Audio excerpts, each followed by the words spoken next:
Namaste, welcome to One TV News.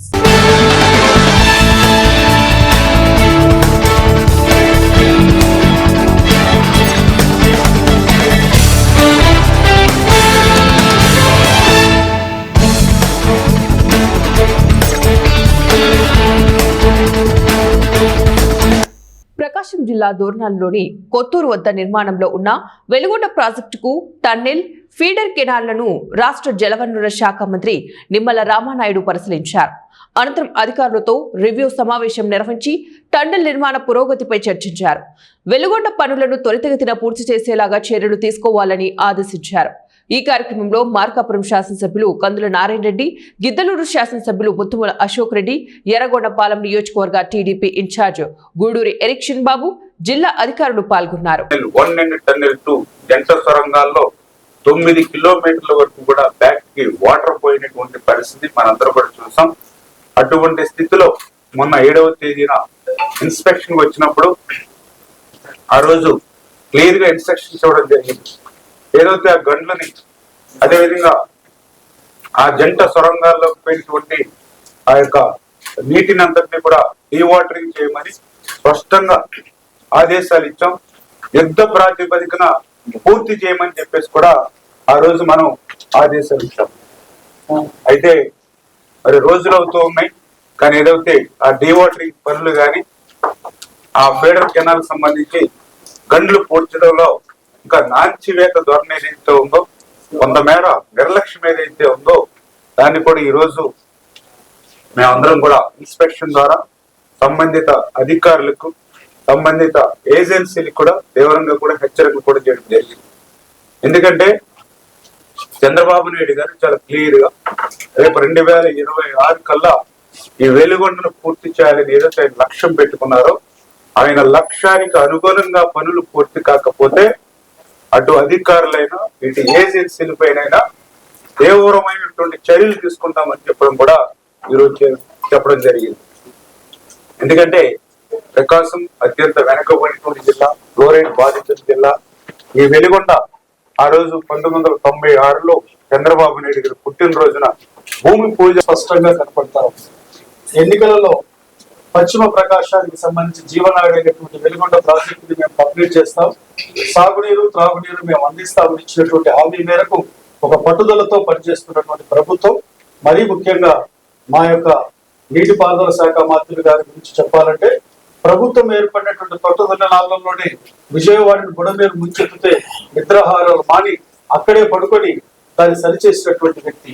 అటువంటి వ్యక్తి మరలా ఈ యొక్క వెలుగొండ మీద దృష్టి పెట్టి ఇప్పటికి వెలుగొండ ప్రాజెక్టు రావడం ఆయన 3వసారి వచ్చాడు. మొన్నటికి వారం క్రిందట వచ్చి వారికి ఏదైతే అక్కడ ఉన్నటువంటి ఏజెన్సీకి కానీ అధికారులకు కానీ చెప్పినటువంటి పనులు చేయలేదనేటువంటి ఉద్దేశంతో మరలా విజిట్ కి వచ్చారు. అంటే ఇక్కడ స్పష్టంగా ఒక కమిట్మెంట్ తో పనిచేస్తున్నటువంటి మా ఇరిగేషన్ శాఖ మంత్రి. ఒకటైతే మాకు సంపూర్ణమైన నమ్మకం ఉంది, ఈ ప్రాంత శాసనసభ్యులుగా ఇటు మాకు మంత్రి గారు కానివ్వండి, మాకు వారు చేస్తున్నటువంటి విధానం పట్ల శాసనసభ్యులమైనటువంటి కందుల నారాయణ రెడ్డి గారు, అలాగే మా యొక్క ఇన్ఛార్జ్ గారైనటువంటి ఎర్రగొండపాలెం ఎరిక్షన్ బాబు గారు, అలాగే మా మిగతా శాసనసభ్యులకి, జిల్లాలో శాసనసభ్యులకి సంపూర్ణమైన నమ్మక విశ్వాసం ఉంది. ఏదైతే మనం ఒక టైం చెప్తా ఉన్నామో ఆ టైం లోపల మనము ఫస్ట్ ఫేజ్ అనేటువంటిది కంప్లీట్ చేసి ఈ ప్రాంతానికి నీళ్ళు ఇస్తారని నమ్మకం మాకు సంపూర్ణంగా ఉంది. ఒకటైతే సుస్పష్టం, మనకి సెట్టింగ్లు వేసి ఈ ప్రాంతంలో మేము జాతికి అంకితం అని అంటే, 1 ఎకరాకైనా నీళ్ళు ఇచ్చి కదా జాతికి అంకితం అంటే ప్రజలు నమ్మించేవారు. ప్రపంచంలో ఉన్న ఏకైక మూలారాం విగ్రహం హంపీలో ఉండటం మన అదృష్టం. చాలా కాలంగా విద్యా మఠంలో పూజలు పొందుతున్న మూలారాం దేవుడు మంత్రాలయం సుబుధేంద్ర తీర్థ స్వామీజీ హోస్పేట శ్రీ రఘునంద తీర్థ మధ్యయాధాన అత్యంత పవిత్రమైన రోజు. శ్రీ మఠం శిష్యులకు మరియు భక్తులకు అర్థవంతమైన మరియు పవిత్రమైన రోజు అయితే, బయట వారికి ఇది చీకటి రోజు అని మంత్రాలయం శ్రీ రాఘవేంద్ర మఠం అధిపతి శ్రీ సుబుధేంద్ర తీర్థ స్వామీజీ అన్నారు.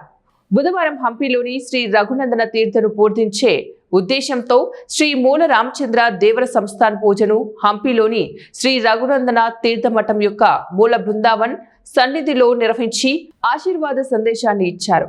జగద్గురు శ్రీ మధ్వాచార్యులు శ్రీ రఘునందన తీర్థ గారు అసలు మహాసంస్థాన విద్యామఠం నుంచి వారసత్వంగా వచ్చిన అసలు రామదేవుడిని తిరిగి శ్రీ మఠానికి తీసుకువచ్చారని తెలిపారు.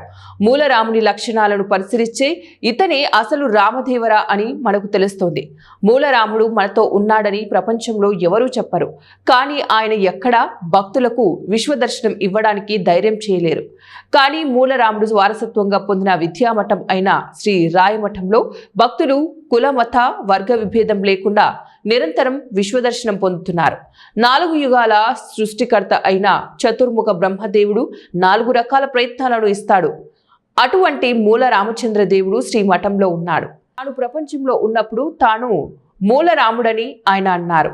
యతులు మరియు హరిదాసులు అత్యంత పవిత్రమైన పవిత్ర భూమి అయిన హంపీలో తిరుగుతున్నారని ఆయన అన్నారు. ಉಗ್ರವಾದದ ಕೃತ್ಯವನ್ನೋ ಅಥವಾ ಯುದ್ಧವನ್ನೋ ಅಥವಾ ಮತ್ಯಾವುದೇ ದಬ್ಬಾಳಿಕೆಯನ್ನು ಮಾಡದೇ ಇರುವಂತಹ ಏಕೈಕ ದೇಶ ನಮ್ಮ ದೇಶ.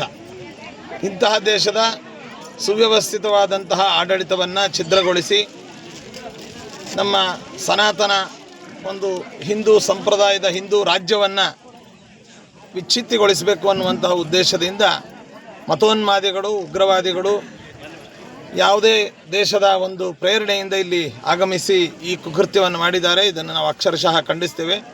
ಜೊತೆಯಲ್ಲಿ ಕೇಂದ್ರ ಸರ್ಕಾರ ಮತ್ತು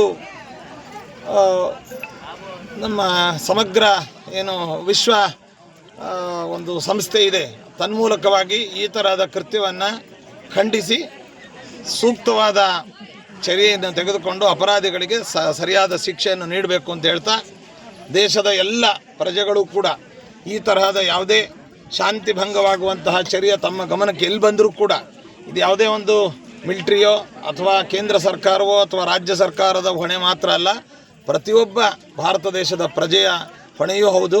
ಅಂತಹ ಯಾವುದೇ ಅನುಮಾನ ಆತಂಕಗಳು ಕಂಡು ಬಂದಲ್ಲಿ ಅಥವಾ ಅದರ ಸೂಚನೆಗಳು ದೊರೆತಲ್ಲಿ ಸೂಕ್ತವಾದಂತಹ ಭದ್ರತಾ ಇಲಾಖೆಗೆ ಅದನ್ನು ತಿಳಿಸುವ ಮೂಲಕವಾಗಿ ಮತ್ತು ಜನರು ಕೂಡ ಆ ಒಂದು ಕೃತ್ಯವನ್ನು ಪ್ರತಿಭಟಿಸಬೇಕು ಅಂತ ಈ ಮೂಲಕವಾಗಿ ನಾವು ಕರೆಯನ್ನು ನೀಡ್ತಾ ಇದ್ದೀವಿ. ಪರ ವಿರೋಧ ಅಂತ ಪಕ್ಷಗಳಲ್ಲಿ ಅವು ಭಾಳ ನಡೀತಾ ಇದ್ದಾವೆ. ಅದು ಯಾವುದು ಇದರ ಸಂಬಂಧಪಟ್ಟಂಗೆ ಪರ ವಿರೋಧ ಭಾಳ ನಡೀತಾ ಇದೆ. ನೋಡಿ, దేశದ శాంతి భద్రత విషయದಲ್ಲಿ పేదల సొంతింటి కల నెరవేర్చడమే కూటమి ప్రభుత్వం లక్ష్యమని ఎమ్మెల్యే జగదీశ్వరి పార్వతీపురం మన్యం జిల్లా గుమ్మలక్ష్మీపురం మండలం గిరిశిఖర గ్రామమైన అప్పటిలో ప్రధానమంత్రి ఆవాస్ యోజన గ్రామీణ పథకం ద్వారా నిర్మించిన ఇంటిని ప్రభుత్వ విప్ మరియు కురుపాం ఎమ్మెల్యే తోయక జగదీశ్వరి ప్రారంభించారు. ఈ సందర్భంగా ఎమ్మెల్యే మాట్లాడుతూ పేదల సొంతింటి కల సాకారమవుతున్న చారిత్రాత్మక రోజు ఈ రోజు అని అన్నారు. రాష్ట్రంలో సామూహికంగా 3 లక్షల ఇళ్ల గృహ ప్రవేశాలు ఈ రోజు జరుగుతున్నాయని, ప్రతి ఒక్కరికి సొంతిండ్లు ఉండేలాగా నందమూరి తారక రామారావు అన్నగారి ఆశయాన్ని కూటమి ప్రభుత్వం నెరవేరుస్తుందన్నారు. ముఖ్యమంత్రి చంద్రబాబు నాయుడు దూరదృష్టి వల్ల కేవలం 16 నెలల్లోనే 3 లక్షల ఇళ్లు పూర్తి చేసి పేదలకు తాళాలు అందిస్తున్నామని, ఎన్ని ఆర్థిక ఇబ్బందులు ఉన్నా ఇళ్ల నిర్మాణంలో జాప్యం లేకుండా 3 లక్షల ఇళ్లను పూర్తి చేసి సామూహిక గృహ ప్రవేశాలకు ప్రభుత్వం నేడు శ్రీకారం చుట్టిందని అన్నారు. 2014-2019లో పేదవాడి సొంతింటి కలను నెరవేర్చేందుకు పట్టణాల్లో 1.5 గ్రామాలలో 2 సెంట్లు ఇచ్చి పేదల పెన్నిధిగా చంద్రబాబు నిలిస్తే దాన్ని సెంటుకే కుదించి పేదల ద్రోహిగా జగన్ రెడ్డి నిలిచిపోయాడన్నారు. నేడు కూటమి ప్రభుత్వం ఇళ్లతో పాటు రోడ్లు, నీరు, విద్యుత్, డ్రైనేజీ వంటి అన్ని మౌలిక సదుపాయాలు కల్పించి ప్రజలకు అందిస్తుంది. గత ప్రభుత్వం పేదల కలలకు తాళం వేసింది. ఈ ప్రభుత్వం ఆ తాళం తెరిచి గౌరవంగా ఇల్లు ఇస్తుందన్నారు. 2029 నాటికి ప్రతి అర్హుడికి పక్కా ఇల్లు ఇవ్వటమే కూటమి ప్రభుత్వం లక్ష్యమని అన్నారు. అలాగే మన ప్రధానమంత్రి గారు నరేంద్ర మోదీ గారు వీరి సారథ్యంలో ప్రతి పేదవాడికి సొంత ఇంటి కళ నెరవేరబోతుంది. ఎందుకు అంటే మరి ఈరోజు చూసుకుంటే ప్రతి పేదవాడు ఏ విధంగా ఉండాలనే దానిపైన మరి 16 నెలలకే వాళ్లకు తాళం ఇచ్చే పరిస్థితి కనిపించింది. అంటే వాళ్ళు ఇల్లు కట్టుకుంటే వాళ్ళ చేతికే తాళం ఇచ్చే పరిస్థితి కనిపిస్తుంది. మరి ఇప్పుడే చూసాం మండంగి లక్ష్మణరావు గారు, ఆయన ఎంత బాగా ఇల్లు కట్టుకున్నారంటే మరి సిటీలో కూడా చూడలేనంత స్థాయిలో ఆయన ఇల్లుంది. మరి కాబట్టి ఆయనకి ప్రభుత్వం ఇచ్చే అమౌంట్ 50,000 ఇచ్చాం, ఇంకా కొంత పెండింగ్ ఉంది, అది కూడా ఇస్తాం. అలాగే ఆయన కూడా సొంత డబ్బులు ఖర్చు పెట్టుకుని చాలా చక్కగా కట్టుకున్నారు.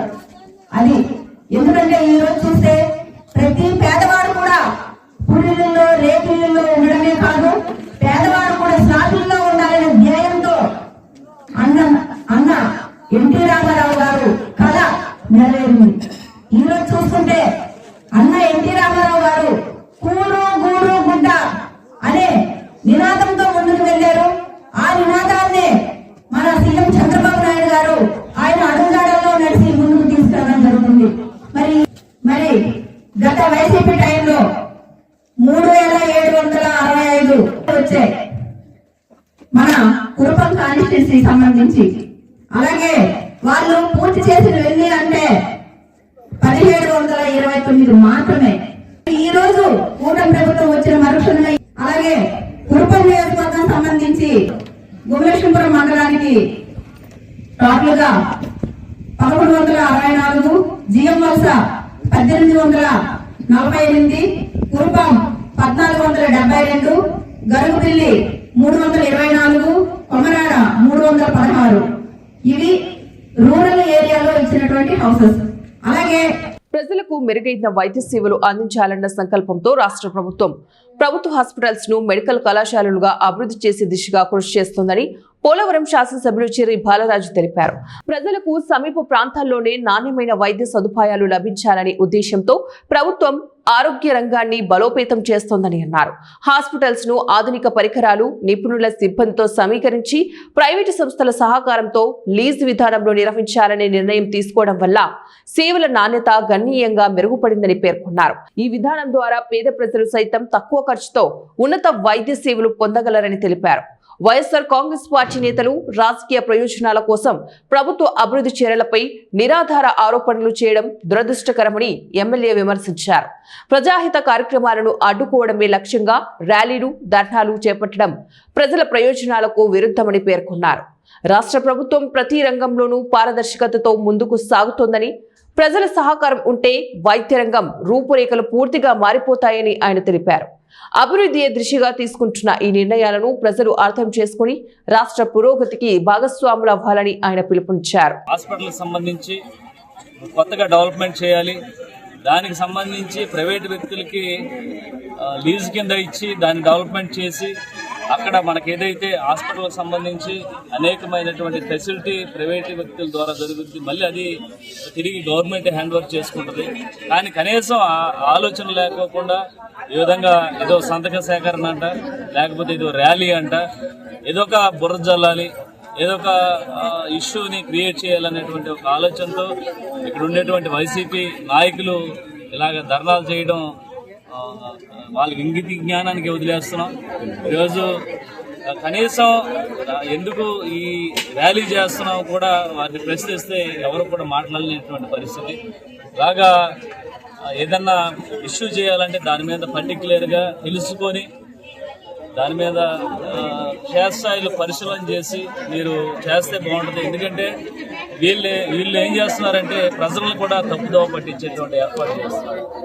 గతంలో ఏదైతే యూరియా గురించి ప్రభుత్వం అంతా కూడా యంత్రాంగం అంతా కూడా ఉరుకులు పరుగులు పెట్టి రైతులకు యూరియా ఇవ్వాలి, రైతులకు అందించాలి, ఎప్పుడు కూడా సొసైటీలో ఉంటుందని చెప్పిన ఏలూరు జిల్లా జీలుగుమిల్లి మండలం తాటియాకులగూడెం గ్రామంలో రాష్ట్ర గృహ నిర్మాణ సంస్థ ఆధ్వర్యంలో ఆంధ్రప్రదేశ్ ప్రభుత్వం అమలు చేసిన అందరికీ ఇల్లు పథకంలో భాగంగా నూతన గృహ ప్రవేశ కార్యక్రమాన్ని పోలవరం శాసనసభ్యులు చిర్రి బాలరాజు ప్రారంభించారు.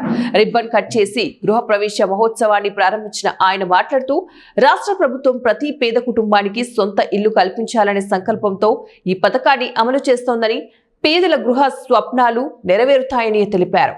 3 లక్షల ఇళ్ల గృహ ప్రవేశ మహోత్సవం రాష్ట్ర వ్యాప్తంగా ప్రారంభమై పేద కుటుంబాలకు ఆత్మ గౌరవాన్ని చేకూరుస్తుందని చెప్పారు.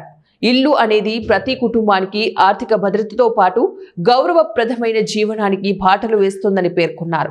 పేదలకు సొంతింటి కళ, ఆనందం కలిగించడమే ప్రభుత్వ యొక్క లక్ష్యమని, ప్రతి అర్హుడికి ఇల్లు అందే వరకు ఈ పథకం కొనసాగుతోందని ఆయన స్పష్టం చేశారు. ఎవరైతే అర్హులు ఉన్నారో వారికి ఖచ్చితంగా ఇల్లు ఇవ్వాలనేటువంటి ఉద్దేశంతో వారికి శాంక్షన్ చేయడం జరిగింది. ఈరోజు గృహప్రవేశ మహోత్సవంగా రోజును ప్రకటించి నియోజకవర్గ వారీగా భారీ మీటింగ్ పెట్టి దీన్ని ప్రజలందరికీ తెలియచేయడం జరుగుతుంది. ఖచ్చితంగా ఏదైతే మేము ఎన్నికల్లో హామీ ఇచ్చాం, ప్రతి గ్రామానికి సంబంధించి సీసీ రోడ్లు కానీ, డ్రైనేజీలు కానీ, కరెంట్ వ్యవస్థ కానీ, మంచినీరు కానీ, అలాగే నిరుపేదలకు ఇల్లు కానీ ఇస్తామని చెప్పిన మాట ప్రకారంగా ఈరోజు ఖచ్చితంగా మేము వారికి మాట ఇస్తున్నాం. మళ్ళీ ఈ హౌసింగ్ కొత్త వారికి మళ్ళీ అందించే విధానంగా అలాగే ఎవరైతే పోయినప్పుడు ఏదైతే ఈ శాంక్షన్ అప్పుడు ఎవరైతే పెట్టుకోలేదో మళ్ళీ ఆన్లైన్ చేయించుకోండి. ఖచ్చితంగా నిరుపేదలకి అలాగే లబ్ధిదారులకి అందించే విధంగా ఈరోజు ఎన్డీఏ కూటమి చర్యలు తీసుకుంటుంది. అలాగే ఈరోజు మేము ఒకటే తెలియజేస్తున్నాం ప్రజలందరికీ, మేము సూపర్ 6 పేరుతో మీ దగ్గరికి వచ్చాం. ఆ సూపర్ 6ని మేము సూపర్ హిట్ చేసాం. ప్రతి ఒక్కటి కూడా మేము మాట ఇచ్చిన ప్రకారంగా నెరవేర్చుకుంటూ వస్తున్నాం. అలాగే మేము ఏదైతే మాట ఇవ్వలేనటువంటి పథకాలను కానీ సంక్షేమ పథకాలను కానీ మేము మీకు అమలు చేయడం జరిగింది. ఖచ్చితంగా ఈరోజు కేంద్ర ప్రభుత్వ సహాయ సహకారాలతో గ్రామాలను అభివృద్ధి చేసే విధంగా ప్రతి ఒక్క డెవలప్మెంట్ మేము గ్రామాల్లో చేసుకుంటూ ముందుకు వెళ్తున్నాం. నూజివీడు మెడికల్ కళాశాల ప్రైవేటీకరణతో పేద మధ్యతరగతి వర్గాల విద్యార్థులకు అన్యాయం చేసి కూటమి నేతలు తమ జేబును నింపుకోవడానికి కంకణం కట్టుకున్నాడని నూజివీడు మాజీ ఎమ్మెల్యే మేకా వెంకట ప్రతాప్ అప్పారావు ఆరోపించారు. నూజివీడు పట్టణం నడిబొడ్డున చిన్న గాంధీ బొమ్మ సెంటర్లో కోటి సంతకాల సేకరణ ప్రజా ఉద్యమ కార్యక్రమాలు బుధవారం నిర్వహించారు. ఈ సందర్భంగా ఆయన మాట్లాడుతూ మెడికల్ కళాశాలల ప్రైవేటీకరణతో పేద మధ్యతరగతి వర్గాల విద్యార్థులకు అన్యాయం జరుగుతోందని, ప్రభుత్వ ఆధీనంలోనే మెడికల్ కాలేజీలు నిర్వహించాలని డిమాండ్ చేశారు.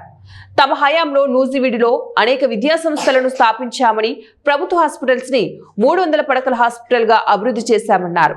కేంద్రీయ విద్యాలయాన్ని మంజూరు చేయించినా కూటమి టీడీపీ నేతలు ఇప్పటి వరకు ప్రారంభించలేకపోయారని ఆగ్రహం వ్యక్తం చేశారు. నూజివీడు అభివృద్ధి పట్ల టీడీపీ నేతలకు చిత్తశుద్ధి లేదన్నారు. నూజివీడులోని IIITని కూడా వైఎస్ రాజశేఖర రెడ్డి హయాంలో తాను ఎమ్మెల్యేగా ఉన్నప్పుడు తీసుకొచ్చామని పేర్కొన్నారు. దాన్ని ఓపెన్ చేయడం కూడా జరిగింది. అందులోకి ఈ ఎలక్షన్ నోటిఫికేషన్ రావడం వల్ల కొన్ని కారణాల వల్ల ఏంటంటే పని దానికి నేను డాక్టర్లు నియమించలేకపోయాను. కానీ ఏంటంటే ఈ కూటమి ప్రభుత్వం మరి నియమించదా డాక్టర్లు అనేది ఒకటి. రెండోది, దీన్ని డిస్ట్రిక్ట్ హాస్పిటల్ చేస్తుందా లేదా ఈ విషయం కూడా చెప్పాలని చెప్పేసి నేను ఏంటంటే తెలియజేస్తూ, ఇంకెక్కడెక్కడైతే ఇవాళ పీజీ సెంటర్ ఉంది, ఫైనల్గా ఇంక ఇది ఒకటే పీజీ సెంటర్ ఉంది. పీజీ సెంటర్లో నేను రూములు చాలట్లేదని కొత్త కోర్సులు తేవాలని 40 క్లాస్ రూములతో పెద్ద బిల్డింగ్ కడితే దాన్ని ఓపెన్ చేసి లేదు. అసలు ఏమీ కూడా నూజివీడిని డెవలప్ చేద్దామనే ఉద్దేశం ఏ మానవుడికి కూడా ఈ కూటమి ప్రభుత్వంలో లేదు. కేంద్రీయ విద్యాలయం ఇప్పుడు దాకా ఆపారు. ఇప్పుడు దాకా ఆపింది ఎవరో? కూటమి ప్రభుత్వం, టీడీపీ వాళ్ళే ఆపారు అని చెప్పేసి నేను మీ అందరికి కూడా ఖచ్చితంగా నేను చెప్తున్నాను. ఇవాళ ఇంకా ఆగదో ఇవాళ ఖచ్చితంగా ఏంటంటే ఇవాళ స్కూల్ వస్తుంది కొద్ది రోజుల్లోనే. ఇవాళ నేను ఒకటే చెప్తున్నాను, సూర్యుడిని చేతు ఆపలేరు. ఇవాళ మీ సపోర్ట్ ఉండా లేకపోయినా సరే ఇవాళ పోలవరం నియోజకవర్గంలో వైఎస్ఆర్ కాంగ్రెస్ పార్టీ ఆధ్వర్యంలో ప్రజా ఉద్యమం కార్యక్రమం బుట్టాయగూడెం మండల కేంద్రంలో ఘనంగా నిర్వహించారు. ఈ కార్యక్రమంలో మాజీ ఎమ్మెల్యే తెల్లం బాలరాజు నాయకత్వంలో పార్టీ కార్యకర్తలు, ప్రజలు భారీగా పాల్గొన్నారు. మాజీ సీఎం వైఎస్ జగన్మోహన్ రెడ్డి పిలుపు మేరకు నిర్వహించిన ఈ ప్రజా ఉద్యమ ర్యాలీ పట్టణ ప్రధాన వీధుల గుండా నినాదాలతో కొనసాగుతోంది. ఈ సందర్భంగా మాట్లాడిన బాలరాజు, ప్రభుత్వం ప్రజల ప్రయోజనాలను విస్మరిస్తోందని తీవ్రంగా విమర్శించారు. ఈ సందర్భంగా ఆయన మాట్లాడుతూ, ఆనాడు వైఎస్ జగన్మోహన్ రెడ్డి గారు పేదల కోసం ప్రారంభించిన మెడికల్ కళాశాలని ప్రైవేటీకరించడం చాలా బాధాకరం. పేదలకు ఉచిత విద్య, వైద్యం అందించడం ప్రస్తుత కూటమి ప్రభుత్వానికి ఇష్టం లేదని ఇది స్పష్టంగా చూపిస్తోంది. ఇంటికి ఒక ఉద్యోగం ఇస్తామన్న హామీలు, నిరుద్యోగాభివృద్ధి వాగ్దానాలు అన్నీ మాయమాటలేనని ప్రజలు గుర్తించాలన్నారు. అదేవిధంగా వాలంటీర్లకు 10,000 రూపాయలు జీతం ఇస్తామని చెప్పి ఇప్పుడు వారి వైపు కూడా చూడడం లేదన్నారు. ఇంటింటికి అందించే రేషన్ వాహనాలను నిలిపివేయడం వల్ల పేద ప్రజలు తీవ్ర ఇబ్బందులు ఎదుర్కొంటున్నారని బాలరాజు పేర్కొన్నారు. చంద్రబాబు నాయుడు తొత్తుగా మారిన పవన్ కళ్యాణ్ ఈ అన్యాయాలపై నోరు మెదపడం లేదు. ప్రజా సమస్యలు పరిష్కరించడంలో పూర్తిగా విఫలమయ్యారు. రాష్ట్రంలో మహిళలపై జరుగుతున్న అత్యాచారాలు, 30,000 మంది అమ్మాయిలు మిస్ అయిపోయిన సంఘటనలపై కనీస స్పందన లేకపోవడం దారుణం. సుగాలి ప్రీతి కేసుపై కూడా ఏ చర్యలు తీసుకోలేకపోయారని ఆయన ఆగ్రహం వ్యక్తం చేశారు. ప్రభుత్వం చంద్రబాబు నాయుడు గారు ప్రభుత్వ మెడికల్ కాలేజీల్ని మరి ప్రైవేటీకరణ చేయడానికి కంకణం కట్టుకున్నాడు. ఇది తప్పు, దుర్మార్గం. ఎంతో మంది పేద బడుగు బలిగిన వర్గాల పిల్లలు భవిష్యత్తు మరి అగమయ గోచరంగా అవుద్ది.